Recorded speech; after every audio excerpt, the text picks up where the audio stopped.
Something felt off the day Larenz Tate slipped from the A-list without so much as a headline. One moment he was every casting director's dream, clean resume, magnetic screen presence, global fan base, and the next he was a rumor. No mugshot spiral, no creative differences press release, not even a shady tweet, just silence. In an industry that thrives on public meltdowns, a tidy disappearance is the loudest alarm you'll never hear. Tonight, we pull that fire bell. Because if you follow the paper trail of canceled calls, whisper-only offers, and one comedian's explosives-filled monologues, you end up staring at a door Hollywood swears doesn't exist. And Tate? He may be the man who walked away from that door before it swallowed him whole. But before we chase the mystery, we need to remember how bright his light once burned. Lorenz was born on Chicago's West Side, the youngest of three acting brothers. When their parents moved the family to Los Angeles in 1984, the Tates were so broke they shared a single two-bed motel room, eating boxed cereal and hustling auditions 2 buses away. By 15, Lorenz had snagged a blink-and-you'll-miss-it cameo in The Women of Brewster Place, Oprah Winfrey's 1989 miniseries, a footnote on an epic cast list but proof he could book. From there, he bounced through guest spots, Matlock, Family Matters, Fresh Prince, a string of sitcom walk-ons where he was paid more in cafeteria vouchers than dollars. Casting agents liked his timing. Studios loved the bargain. The lesson sunk in early. Talent wins auditions, but leverage wins paychecks. And leverage was something young black actors almost never owned. Still, every overnight success starts in a grindhouse. 1993 detonated everything. Menace II Society grossed $27.9 million on a shoestring budget, ranking in the year's top 60 while turning Tate's snarling O-Dog into pop culture shorthand for reckless adolescence. 2 years later, Dead Presidents doubled down, banking $24 million and proving the kid could channel haunted war vet gravitas. By 1997, Love Jones dropped, and though its box office take was a modest $12.7 million, the film became a generational mood board, black romance that felt like jazz, not melodrama. Critics compared Tate to a young Sidney Poitier with Tupac's restlessness. Women plastered his Essence centerfold on dorm walls. Men saw a blueprint for masculine cool that didn't require gangsta tropes. That's crucial. He rose without clowning himself or chasing controversy. In boardrooms, though, that squeaky clean resume could become a liability. Why? Because spotless reputations make terrible leverage for studios that trade in behavioral IOUs. Yet in Hollywood, meteors don't fall, they're pulled down. Between 1999 and 2004, Tate watched offers slow, scripts arriving at his agent's desk, felt recycled, drug dealers, dysfunctional dads, comic relief sidekicks. He passed on most. Friends shrugged. A lull between hits is normal, but the silence kept stretching. Networks stopped returning calls. By 2007, fan blogs titled threads simply, "Where's Lorenz?" Curiously, nothing obvious had gone wrong. Wasn't in rehab, court, or gossip rags. Stars usually nosedive in flames. Tate drifted off like a light switched at the wall. That vanishing act echoed another name, Dave Chappelle, who bolted a $50 million deal after balking at what he felt was humiliation for hire. Chappelle warned of a line black entertainers are pressured to cross: dress in drag, say the degrading punchline, smile through the caricature, refuse, and you lose the room. Enter the loudest man to confirm that rumor. Comedy outlaw Katt spent 2 decades screaming that black men are offered power only after they've first been offered a skirt. On Club Shay Shay, 2024, he laid it plain. Show me one brother who wore the dress in Hollywood unsuccessfully. The feed melted. Williams traced the ritual back to minstrel-era emasculation and, more chilling, to a Baphomet-style initiation he claims elites still reenact. TikTok clips of him declaring, "In the Baphomet ritual, you kiss the ass ring to prove submission," rocketed past 10 million views. Independent insiders whisper, Tate reached that crossroad around 2000, offered a studio comedy where the punchline hinged on drag, and later an awards bait satire asking him to play a closeted politician caught in lingerie. Both came with 7-figure checks. Both, sources say, were declined. Within months, the phone cooled, meetings evaporated. Coincidence? Maybe. But the timeline fits the very ritual Williams swears by. And if you think costumes are harmless, follow the money. In April 2023, Tate appeared on the financial podcast Earn Your Leisure and dropped a truth bomb rarely spoken into hot mics. We work twice as hard to get twice as less as our counterparts. He wasn't riffing. Studio ledgers back him up.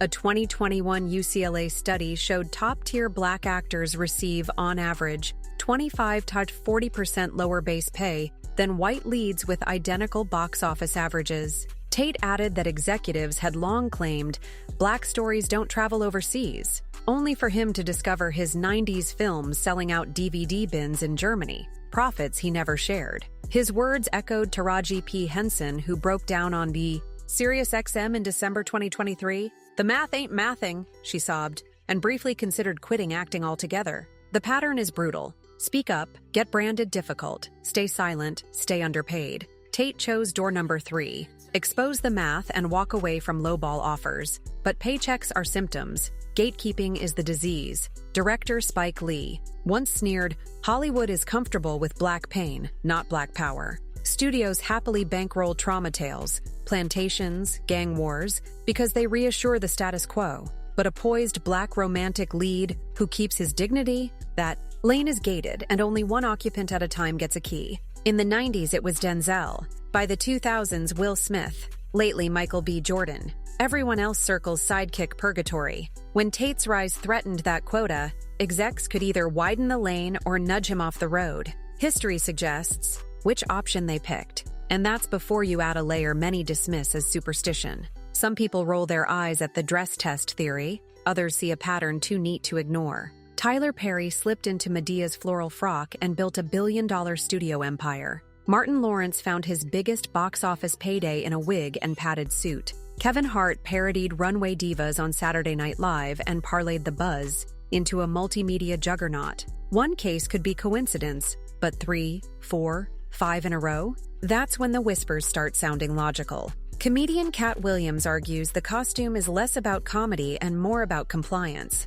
Do this one thing that bends your pride, and doors swing open forever. Is there a signed memo proving it? No. But Williams urges folks to judge the results. Careers often skyrocket after the gown, stall after a polite refusal. He even links the practice to centuries-old fraternal rites where a symbolic gesture proves loyalty. Whether you buy that deeper layer or chalk it up to headline-grabbing talk, the fear it sparks is real. Because the mere possibility can push an actor toward choices that feel safe, not principled. Skeptics counter that plenty of respected stars thrive without any costume gag, and that drag has been part of stage comedy since Shakespeare. They warn that seeing a grand conspiracy in every sketch can drown out simpler truths, market trends, changing tastes, or just a script that lands at the wrong moment. Yet even cynics admit the pattern remains uncanny enough to fuel Reddit threads for days. So, which side has it right? Maybe the dress test is a genuine gatekeeper ritual.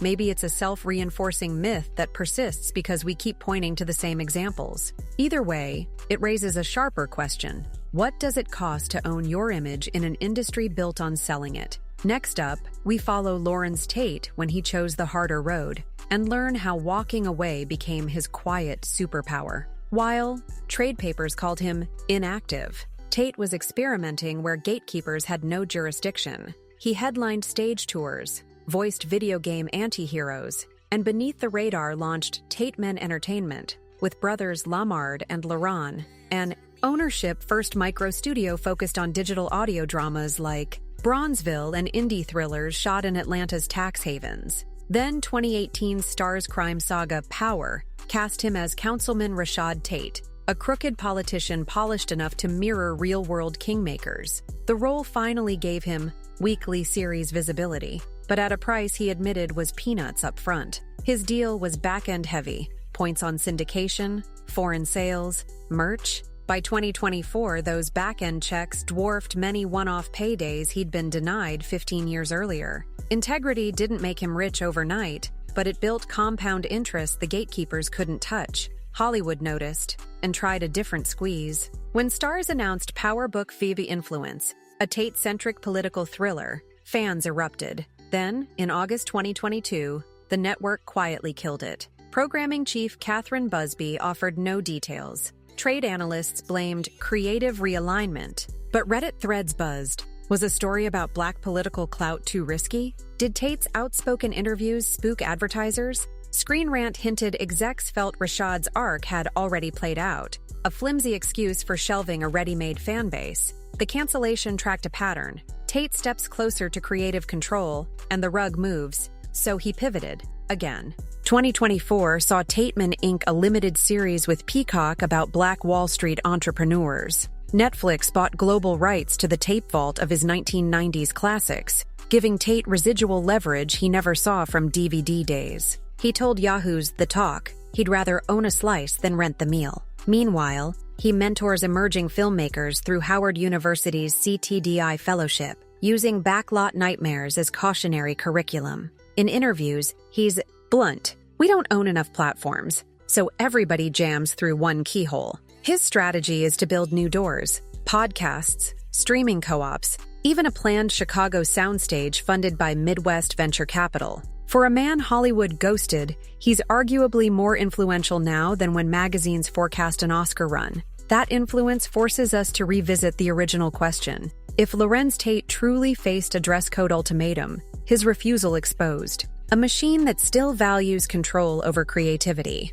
If money was the only motive, his public salary math rant showed the price tag on silence. If the ritual is more spiritual than symbolic, then Tate's exit marked an old-school hero's journey. Walk away from the dark temple, find light elsewhere, and warn others. Either way, the lesson blazes. Gatekeepers run on obedience. Integrity rewrites the rules. Tate's career didn't die. It mutated into proof that ownership can outlast exile. Hollywood's silent treatment lost its sting the moment social media turned whispers into trending topics. The moment backend checks fattened. The moment a fan with Wi-Fi could binge Bronzeville. And remember why they loved that Chicago kid in the first place. So where does that leave us? At the threshold, deciding what we'll accept for a seat at the table. Did Lorenz Tate escape a ritual or bust a rigged economy? Is Katt Williams a prophet, a rebel, or both? Drop your theories below and brace yourselves. Our next deep dive